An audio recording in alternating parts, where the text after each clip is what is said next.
Welcome to Health, Wellbeing and Lifestyle, where professionals in their field educate, inform and inspire the community to have healthier and more balanced lifestyles and also live the life they want. Our first guest for today is youth educator Marilou Coombe, who will be talking to us about supporting our children in challenging times. Welcome, Marilou. Hi, thank you. Thank you for having me on the show. So I think first of all, I just want to ask, what is it that children want? Where do we even start with that question? What do children want? I feel like everybody, whole humanity, what we really want is to belong, to be seen, to be heard, to fit in mainly. But that really trickles down to children even more.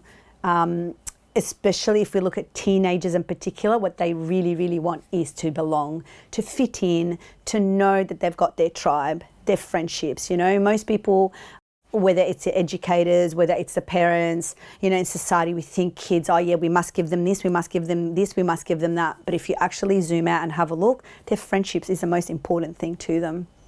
And also we must remember that it just depends on their age, it depends on their background as well, depending like whether it's culture, you know, where they live, and also whether, you know, their gender, like if they are female, male, like the brain construct there and their needs is very different as well, that we must take into consideration. So another challenge that our children are also having is that we don't have the structure of the family and the events and the things that we used to do growing up, yeah? So giving them more options, inviting them to be more active in their community. When I was younger, like we used to do a lot of community events, like be involved in community events or a lot of going to visit family and friends and so on. I just don't think that occurs for a lot of these kids today either. So they don't have that extra connection hub that they can go to the way that we used to. So they rely more on that online stuff. And then what happens in that as well, the challenge is, like I was saying before, with the dopamine hit that they get, being online anymore, anything else feels really boring. And it's like, why would they go outside to make the effort to do this event when they can just sit in their room, not be bothered, or play and talk to their friends that way?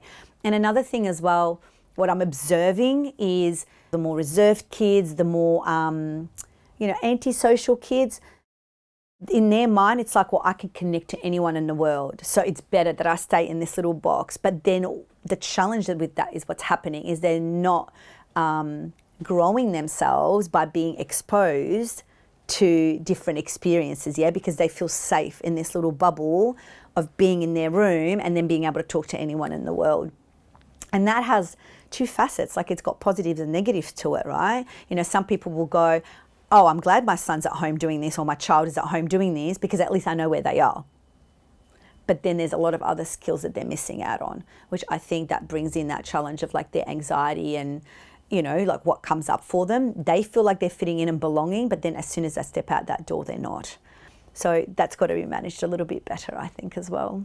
So what are you finding is the biggest challenge for the youth nowadays? The biggest challenge, number one challenge I find is the bullying that they are going through. That's a massive challenge for them, and finding the right friendship circles.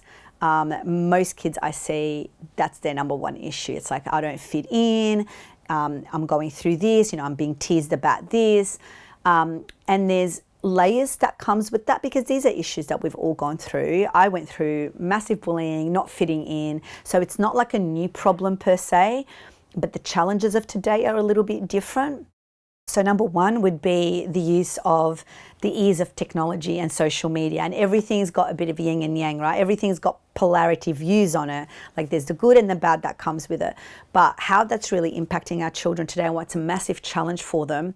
When I was younger, the bullying, for example, would stop after I went home and I would get that little bit of a break from it all. Whereas now, because they're online, it's 24/7. It's in their face constantly, yeah? Their friendship circles. Like I'll give you an example with a 14-year-old in a Snapchat group with a bunch of girls, and all of a sudden she sees that she's being left out of all their social events, but she's still in the chat, so she can see everything that's going on, she can see everything they're discussing, but she's left out of it. And so she spiraled down into depression. not being able to communicate with them, feeling left out, not feeling seen, not belonging, what's wrong with me? And so that brings up a whole bunch of other stuff about body image, about her personality, and she can see this 24/7, yeah? So there's no break from that. Whereas when I was younger, if my friends went out, I wouldn't know anything about it unless they told me. So it's not enough, it's in their face all the time now. That's a really massive challenge. And another thing with that as well, like when it comes to the online stuff, that's a massive challenge for them. It's like the way the algorithms work, the way they target them with the marketing, the way they target their insecurities. Again, it's something that's 24/7, yeah? Back in my days again, I had the magazines, but then I was able to put them away, right? So now it's like constantly in your face, in your face, in your face.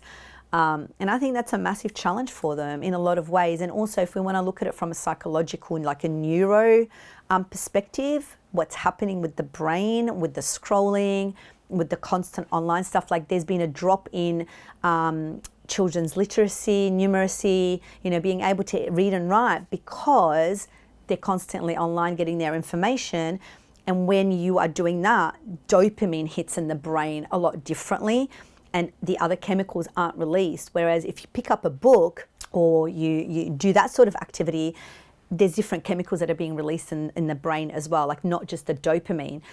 But then that's addictive to just go for the dopamine hit, and everything else seems boring in comparison, right? That is a massive challenge I see with young people and having to teach them to retrain their brain. What kind of support, what can we do, and what advice do you have on how we can support the youth through this? Yes, this is not just for the parents, because I'm a parent as well, but it's for anybody that deals with children. And even if you don't have children in your life, like even out just being publicly, children are always watching us, right? And, we kind of tell them stay off technology, but then the adults have the issues with being on technology, right? Like we're doing the same thing. So we can't be telling children to do one thing and then we do something else. I think that's really, really important. But listening to children and working with them rather than having this autocratic kind of authoritative, I'm the adult, you've got to do as I say because I know best. And we've got to remember as adults, we're also only projecting from our experiences and our, perception and our beliefs and our own growth, I guess. So that could be quite limited. So, just going back to what kids really want is to belong, to be seen, to be heard. So work with that as an adult in their life, yeah? Give them the opportunity to work with them. Like I always just say, go in with a young person and collaborate with them. Ask them, hey, what do you want? What do you think of this? How does that make you feel? What do you think you could do better? Rather than just going in there going, right, you're too addicted to the iPad, I'm going to take that away from you. And, I'm going to kick you outside kind of thing. Like it's just a new way of thinking and asking them and working with them rather than assuming and, coming from your own projection. Thank you so much for joining us today, Marilou. Thank you. If you would like to know more about supporting our children during challenging times or more about Marilou, you can visit her webpage on our website, healthwellbeingandlifestyle.com.au. And after the break, we'll be back with another interesting guest and another great topic. Stay tuned after the break. Men's coach and registered nurse Kosta Michalopoulos will be talking about how men experience grief and loss.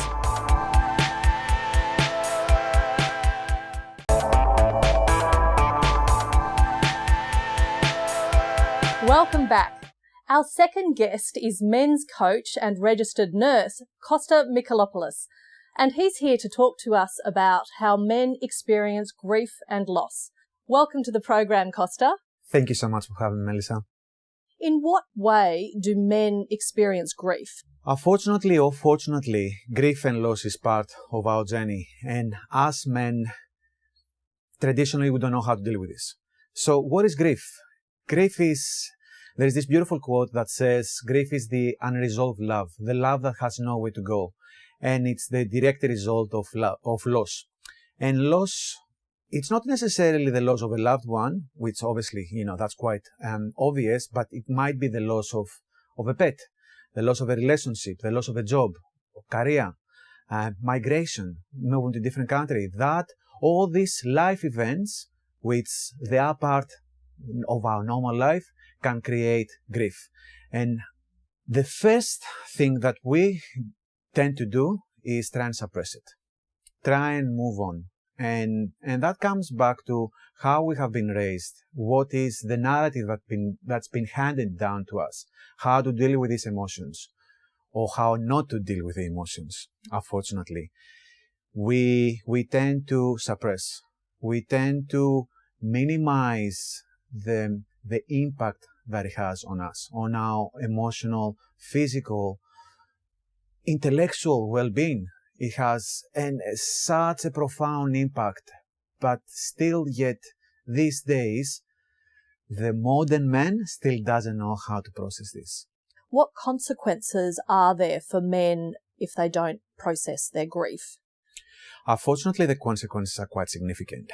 Starting from our mental health, the unprocessed grief can look into the isolation of trying to suppress our emotions, trying to be stoic and move on with life.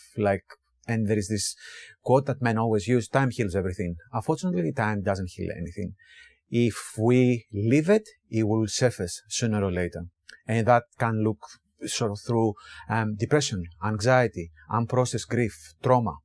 So some physical symptoms and physical impact on our body can be chronic pain, chronic diseases. And there is enough research that shows that the impact that the unprocessed grief has. Also, relationships. How we process grief has a direct impact on our relationships, our relationship with our loved ones. I think personally, looking back into my own experience when I was riddled with loss in my life and I didn't know how to process grief, I pushed my loved ones away. And they didn't know how to deal with this. And that creates complex layers in the relationships, layers of resentment, layers of isolation, of the inability to emotionally express what's happening. And the relationship, that can have a significant toll on the relationship. Sometimes the relationship breaks, and sometimes the person who is experiencing grief might look into different avenues of managing this, where there is addiction. And addiction can be gambling. It can be alcohol, substances. It's a way of numbing the pain. And men don't know how to actually approach the loved ones, other men, and seek help. And that's one of the most important steps in the process of managing grief. Having the awareness, understanding of what's happening, allowing space and the time to process all these emotions that come with it, and seek help, whether it's help from the loved ones or seek help from professionals. So I would also like to mention that the impact that the unprocessed grief has on men's mental health, and looking at the statistics in Australia, 3 out of 4 suicides are men, unfortunately. And this has become almost an epidemic. And us men, and it's not just a problem for us men, it's a societal problem. So we need to find ways how to actually manage the emotions, how to actually seek help and reach out. Do you have any advice for a man experiencing grief and loss? First thing is acknowledging our grief. And that's not easy. That's not easy because we have been told how to keep moving on, how to be stoic, how to be resilient, how to be strong. By allowing and understanding that the grief lives inside of us is the most important step. And sometimes even the hardest. How do you actually acknowledge that grief? How do you get in touch with that grief inside of you?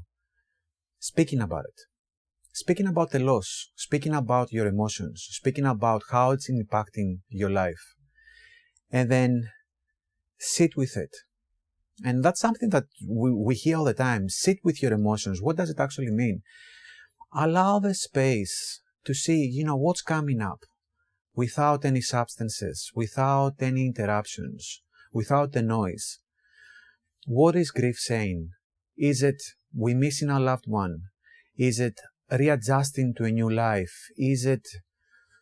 What is it? Is it pain? Is it the sadness? Understanding all this. And then, what do we do with this? Grief it's like a journey.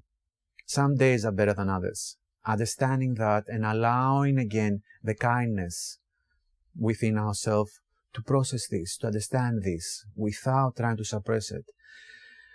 And that's a journey. But this is not just that. It's not just that internal dialogue on a daily basis. It's actually seeking help. Seeking help, whether it's going to be through our family and our loved ones and have the conversations, but also seeking help for us men, whether it's going to be a men's group. Finding other men that might be experiencing something similar and share. And then if things obviously are not progressing as expected, or life is, because we know life is not easy, seek professional help. Seek the help of a counselor, of a psychologist, and speak with your local doctor, especially when things get really overwhelmed. Thank you, Kosta. That's been a really meaningful conversation. Thank you so much for having me. If you'd like to know more about how men experience grief and loss and Kosta, go to his webpage on our website, healthwellbeingandlifestyle.com.au. And after the break, we have another interesting guest with another interesting topic. Stay tuned. After the break, holistic grief counsellor Gemma Kyriakou will be talking about managing the grief of a miscarriage.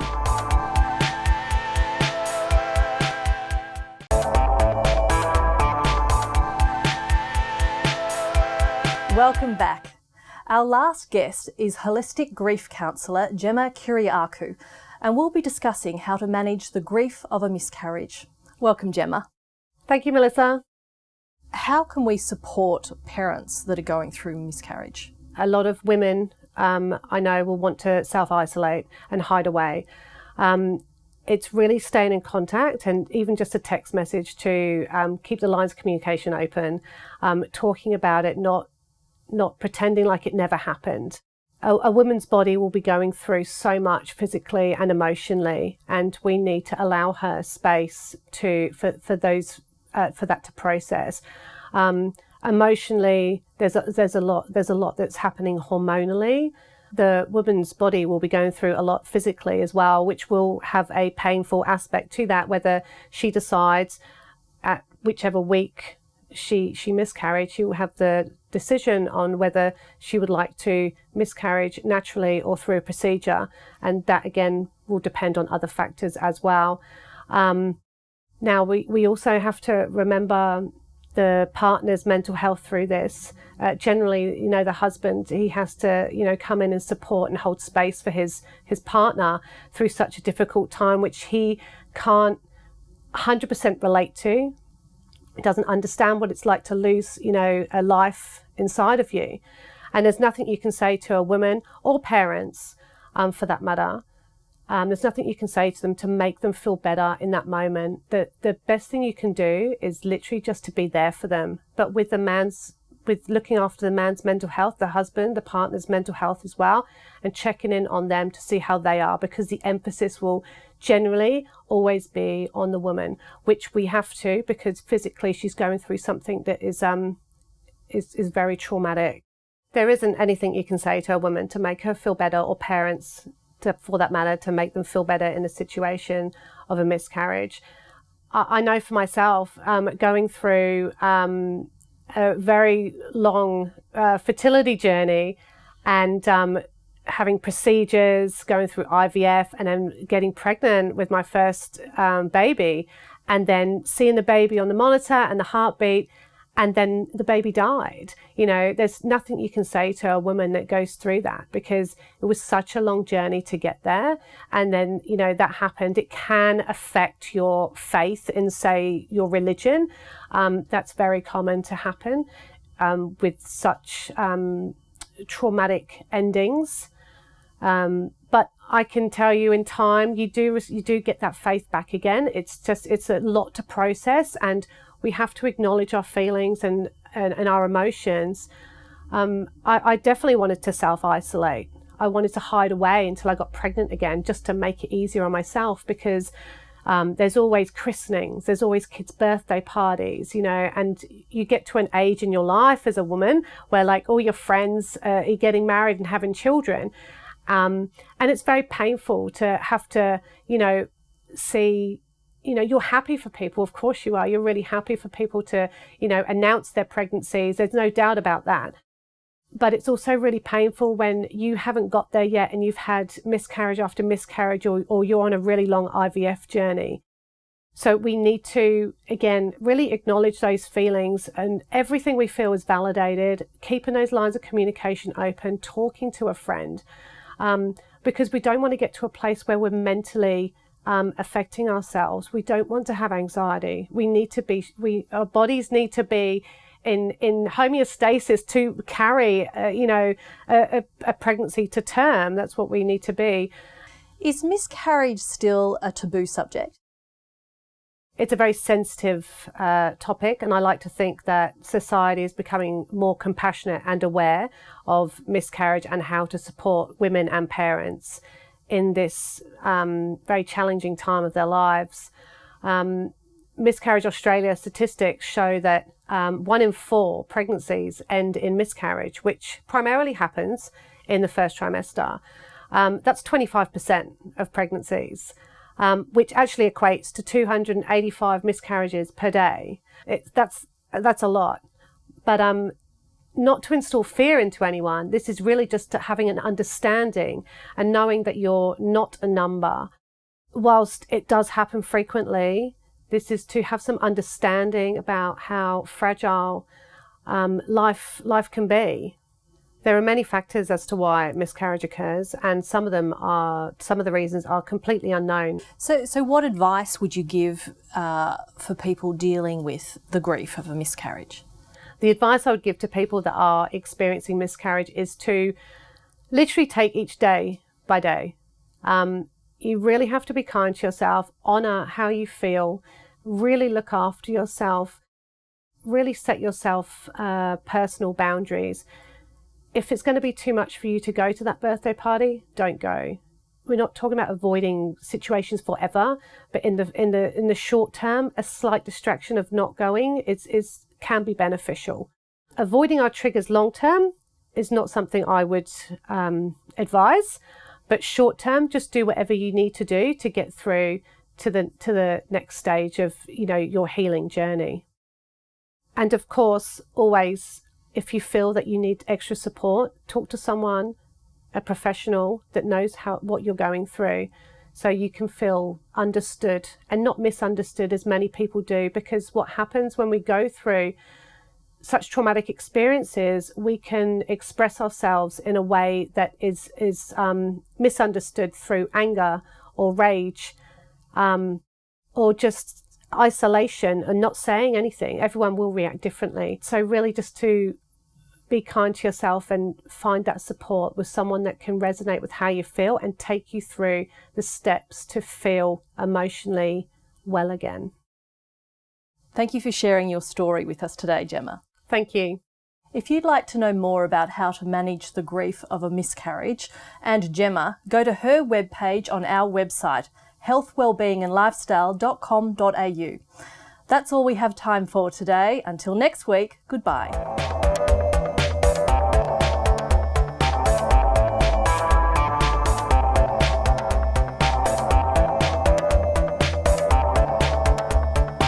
If you'd like to know more about our show, please like us on Facebook, follow us on Instagram, and subscribe to our YouTube channel.